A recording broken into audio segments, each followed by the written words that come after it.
سورۃ الاعراف کے اندر اللہ تعالیٰ نے مقام اعراف پہ جو لوگ ہیں نا ان کا ذکر کیا ہے، اور اسی وجہ سے اس سورت کا نام جو ہے وہ سورۃ الاعراف ہے۔ یہ آیت نمبر 44 45 آنورڈ ان کی ڈیٹیلز آتی ہیں۔ پہلے آپ اس کو یعنی ٹیکنیکلی سمجھ لیں، مقام اعراف جنت اور دوزخ کے درمیان ایک جگہ اللہ نے بنائی ہے ان لوگوں کے لیے جو بریک ایون پوائنٹ پہ پہنچ جائیں گے، اور اس کی پوری ڈیٹیل المستدرک للحاکم میں موجود ہے صحیح سند کے ساتھ۔ امام حاکم نے بھی اس حدیث کو صحیح کہا اور امام ذہبی نے بھی موافقت کی کہ عبداللہ ابن مسعود رضی اللہ تعالیٰ عنہ کہتے ہیں کہ یہ جو قرآن کی آیت ہے نا، فَأَمَّا مَنْ ثَقُلَتْ مَوَازِينُهُ فَهُوَ فِي عِيشَةٍ رَاضِيَةٍ، جن کے پلڑے نیکیوں کے اس دن وزنی ہو جائیں گے وہ عیش والی زندگی میں ہوں گے۔ اور اس کے بعد آتا ہے کہ جن کے نیکیوں کے پلڑے ہلکے پڑ جائیں گے ان کی منزل ہاویہ ہے، اور تم کیا جانو کہ ہاویہ کیا ہے؟ وہ بھڑکتی ہوئی آگ ہے، پارہ نمبر 30 کے اندر۔ تو یہ آیات پڑھ کے عبداللہ ابن مسعود نے فرمایا کہ جن کی نیکیوں میں سے ایک نیکی بھی زیادہ ہو گئی تو وہ تو ہو گئے پاس، وہ تو سیدھے جائیں گے جنت میں، اور جس کی ایک نیکی بھی کم ہو گئی چونگا نہیں ملنا سر، وہ دوزخ۔ اللہم اجرنا من النار، اللہم اجرنا من النار، اللہم اجرنا من النار، آمین۔ یہاں تو لوگ کہتے ہیں ایک نیکی سے کیا فرق پڑتا ہے؟ سر بہت فرق پڑتا ہے۔ پھر عبداللہ ابن مسعود فرماتے ہیں کہ کچھ لوگ ایسے بھی ہوں گے اسی المستدرک للحاکم کی حدیث میں کہ جن کی نیکیاں اور گناہ برابر ہو جائیں گے، تو اللہ تعالیٰ کوئی بینیفٹ نہیں ان کو دے گا، ان کو مقام اعراف پہ روک لیا جائے گا، چونکہ نیکیاں زیادہ نہیں ہیں جنت میں بھی نہیں جا سکتے۔ ہائے ہائے ہائے ہائے، تو اسی کے اندر ہو پاوے یا اللہ جو کچھ بھی ہے تیرے محبوب کی امت سے ہے۔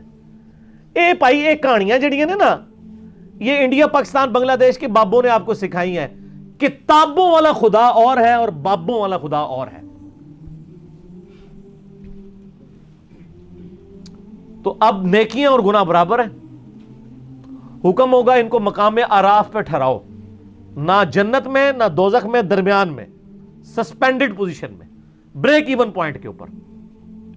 اب یہ انتظار کریں، اب وہ ڈر رہے ہوں گے کہ پتہ نہیں ہمارے ساتھ کیا فیصلہ ہوگا۔ دو طرف ہو سکتا ہے سر، ادھر بھی ادھر بھی، وہ اب اللہ کی مرضی ہے، ٹھیک ہے۔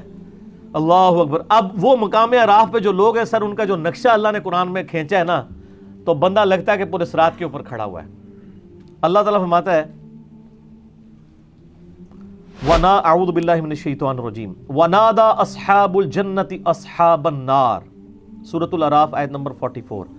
اہل جنت جو ہوں گے وہ پکاریں گے اہل جہنم یعنی دوزخیوں کو، اور کہیں گے ان قد وجدنا وعدنا ربنا حقا، کہ بے شک ہمارے رب نے جو ہم سے وعدہ کیا تھا وہ ہم نے تو سچا پا لیا، ہم نے تو پیغمبروں کی اطاعت کی تھی، دیکھ لو ہم تو جنت میں پہنچ گئے ہیں۔ اب وہ جنت سے ان کی آواز اللہ تعالیٰ دوزخیوں کو سنوائے گا تاکہ ان کی حسرت میں اضافہ ہو، تو جنتی دوزخیوں سے کہیں گے کہ بھئی ہم سے تو رب نے وعدہ کیا تھا، دیکھو ہم تو جنت میں پہنچ گئے ہیں۔ فَهَلْ وَجَدْتُمْ مَا وَعَدَ رَبُّكُمْ حَقًّا، کیا تم نے بھی وہ وعدہ سچ پا لیا جو تمہارے رب نے تمہارے ساتھ کیا تھا؟ یعنی نبیوں کی پیروی نہیں کرو گے تو دوزخ میں جاؤ گے۔ تو تانوں بھی چین آ گیا، رام آ گیا جے نا، پہنچ گئے ہو نا ہوتے ہی۔ قالوا نعم، وہ دوست کی کہیں گے کیوں نہیں، ہاں ایسا ہی ہے۔ فَأَذَّنَ مُؤَذِّنٌ بَيْنَهُمْ أَن لَعْنَةُ اللَّهِ عَلَى الظَّالِمِينَ، جب جنتی اور دوست کی یہ گفتگو کر رہے ہوں گے نا، تو ایک پکارنے والا فرشتہ پکارے گا کہ لعنت ہو ان ظالموں کے اوپر جنہوں نے خود سے دوزخ کمائی ہے۔ الذین یصدون عن سبیل اللہ، وہ لوگ جو خود بھی اللہ کے راستے سے رکے اور باقیوں کو بھی روکا۔ وَيَبْغُونَهَا عِوَجًا، اور اس میں ٹیڑھ پن تلاش کیا۔ وَهُمْ بِالْآخِرَةِ کافرون، اور آخرت کے بارے میں کفر کے ہی اندر مبتلا رہے۔ کفر سے مراد یہ نہ سمجھیے گا کہ آخرت کو مانتے نہیں تھے، نہیں۔ صحیح مسلم میں 246 نمبر حدیث ہے، بندے کے کفر اور ایمان، شرک اور اسلام کے درمیان فرق نماز ہے۔ نماز نہ پڑھنے والا پاکستان کے شناختی کارڈ میں مسلمان ہے، اللہ کے ہاں وہ عملاً کافر ہے۔ تو یہ کافر عربی کا لفظ ہے، عربی میں کافر کہتے ہیں ناشکرے کو۔ تو مسلمانوں کی اکثریت اس وقت عملی کافر ہے، اعتقاداً تو مسلمان ہے لیکن عملاً کافر ہے۔ تو دو کافر ہوتے ہیں، ایک ہوتے ہیں جو عقیدے میں بھی کافر ہو، جس طرح ہندو ہیں، عیسائی ہیں، سکھ ہیں، یہودی ہیں، اور ایک ہیں جو کلمہ تو پڑھ رہے ہیں لیکن عملاً کفر کر رہے ہیں جیسے کہ مسلمان ہیں. وَبَيْنَهُمَا حجاب، اور ان کے درمیان ایک پردہ ہوگا، یعنی جنتیوں اور دوستیوں کے درمیان. وَعَلَى الْأَعْرَافِ، اور مقام اعراف پر رِجَالٌ يَعْرِفُونَ كُلًّا بِسِيمَاهُمْ، ایسے لوگ ہوں گے جو دونوں طرف کے لوگوں کو پہچانتے ہوں گے. ٹھیک ہے، یعنی اب وہ ایسے لوگ ہیں ظاہر ہے دونوں طرف کو اسی پہچانتے ہوں گے کہ گناہ بھی انہوں نے واہ سارے کیتے ہیں نا، تو وہ دوستیوں کو بھی پہچانتے ہوں گے اور جنتیوں کو بھی پہچانتے ہوں گے. ان کی نیکیاں اور بدیاں برابر ہو جائیں گی. اب کیا ہوگا؟ اب دیکھیں جناب آگے کیا انٹرسٹنگ گفتگو ہے، اور یہ اللہ کا کرم ہے کہ اللہ نے وہ ویڈیو پہلے قرآن میں چلا دی ہے. وَنَادَوْا أَصْحَابَ الْجَنَّةِ أَنْ سَلَامٌ عَلَيْكُمْ. اب وہ جو مقام اعراف پہ جو لوگ ہیں نا جن کو جنت نہیں ملی بھی، اور یا جنت کا فیصلہ ہو سکتا ہے یا دوزخ کا، وہ جنتیوں کو بھی اللہ تعالیٰ فرماتا ہے ان کے چہرے سے پہچانتے ہوں گے، اور دوستیوں کو. وہ سورۃ البقرہ میں آتا ہے نا کہ جنتیوں کے چہرے تو میدان محشر میں ہی روشن ہو جائیں گے اور دوستیوں کے سیاہ ہوں گے.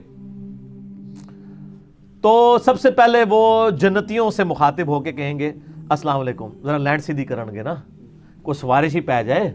تو وہ جنتیوں کی طرف جب دیکھیں گے تو ان کو کہیں گے سلام علیکم، تم پر سلامتی ہو. یدخلوها وهم یطمعون، وہ سلامتی ان پہ بھیج رہے ہوں گے کہ تم تو جنت میں پہنچ گئے ہو. وهم یطمعون، اور دل میں یہ لالچ رکھ رہے ہوں گے کہ ہم بھی کاش ان کے ساتھ مل جائیں. ٹھیک ہے، دل میں لالچ ہوگی کہ جدھر یہ پہنچے ہیں ہم بھی پہنچیں. تو سر صرف خواہشات سے تو کچھ نہیں ہوتا نا.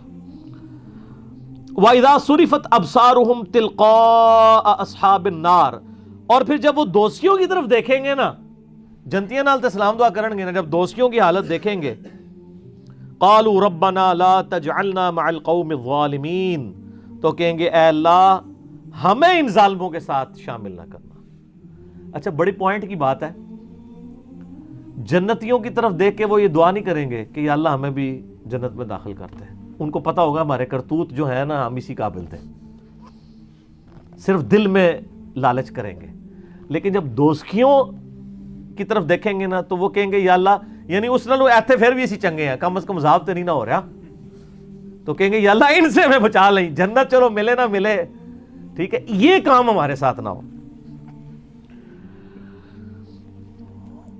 وَنَادَى أَصْحَابُ الْأَعْرَافِ رِجَالًا يَعْرِفُونَهُمْ بِسِيمَاهُمْ، اور جو اصحاب اعراف ہیں جن کو یعنی وہ جو چہرے سے پہچانتے ہوں گے، قالوا ما اغنى عنكم جمعكم وما كنتم تستكبرون، وہ یعنی اصحاب اعراف دوستیوں جنت والوں کو تو سلام کریں گے، دوستیوں کو کہیں گے کہ آج تمہارے جو دنیا میں جتھے تھے، جو تمہاری طاقت اور تمہاری تکبر تھا، اس نے آج تمہیں کوئی فائدہ نہیں دیا. دیکھو دوزخ میں پہنچ گئے ہو نا. دنیا میں تو بڑے دعوے کرتے تھے نا کہ ہم تمہیں بھی بچا لیں گے اپنے فالورز کو، آج تو پہنچ گئے ہو نا. اور پھر ساتھ وہ ان کو مینا مارن گے، ٹانٹ کریں گے، تانا دیں گے. اہؤلاء الذین اقسمتم لا ینالہم اللہ برحمہ، انہی جنتیوں کے بارے میں تم کہا کرتے تھے نا دنیا میں کہ ان کو کوئی رحمت نہیں پہنچے گی. دنیا میں بھی اللہ نے ہمیں نوازا بھائی، یہاں بھی کوئی حرام کے مال سے بھی کروڑ پتی بن جاتا ہے، کہتا ہے اللہ کا بڑا فضل ہے. ٹھیک ہے، اور غریبوں کو تکبر سے دیکھتا ہے. تو وہ اہل اعراف کہیں گے کہ ان جنتیوں کے بارے میں تم پھپتیاں کستے تھے نا کہ ان پہ کوئی رحمت نہیں ہوگی، اسی دوئے جاویں ساڑھے ہی اچھے ہوں گے. تو آج دیکھ لو، ادخلوا الجنہ ادخلوا الجنۃ لا خوف علیکم ولا انتم تحزنون. تو وہ لوگ یعنی اس حال میں ہوں گے کہ جنت میں داخل کیے ہوں گے، نہ ان کو وہاں پر کوئی خوف ہوگا، نہ کوئی ان کو کوئی غم ہوگا.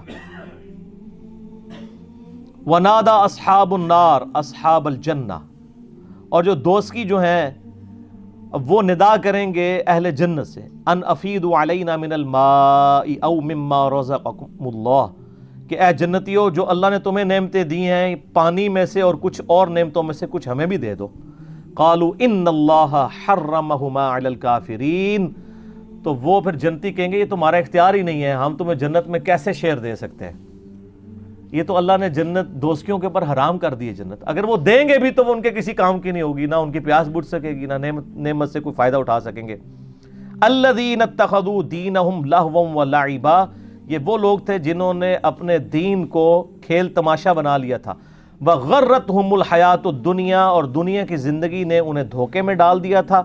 فالیوم ننساہم کما نسوا لقاء یومہم ھذا، بڑے سخت الفاظ ہیں. تو آج ہم انہیں دوزخ میں ڈال کے اسی طریقے سے بھول جائیں گے جس طرح دنیا کی زندگی میں انہوں نے ہمیں بھلا دیا تھا. اللہم اجرنا من النار، اللہم اجرنا من النار، اللہم اجرنا من النار، آمین. یہ یعنی لفظی ترجمہ تو ہے بھول جائیں گے، لیکن ظاہر اللہ بھولنے سے پاک ہے. مراد یہ کہ ان کو اس کے حال پہ چھوڑ دیں گے. وما كانوا بآیاتنا یجحدون، اور ہماری یہ آیات کے ساتھ وہ جھگڑا کیا کرتے تھے. تو یہ جناب بڑا کریٹیکل ایشو ہے. یہاں تو لوگ بڑے دعوے کر لیتے ہیں نا جناب، وہ کہتے ہیں نہیں پھیرا لگے گا پھر نکل جائیں گے. وہ پھیرا اللہ دے وہ بندے ہو، وہ پھیرا کوئی سوچ بھی نہیں سکتا. موم بتی کے فلیم پہ 10 سیکنڈ کے لیے ہم تو اپنا ہاتھ نہیں رکھ سکتے، اور اتنے بڑے دعوے کرنا کہ جی پھیرا لگے گا پھر تکی جائے گی. تو عقل نہ ہوئے تھے موجیں ہی موجاں، عقل ہوئے تھے سوچیں ہی سوچاں. جس کو عقل ہے وہ تو سوچتے رہے گا کہ میرا کیا بننا ہے، اور جس کو عقل نہیں ہے وہ موجیں مارتا رہے. ٹھیک ہے، وہ اپنی اس گمراہی کے اندر جو ہے وہ سرگرداں رہے.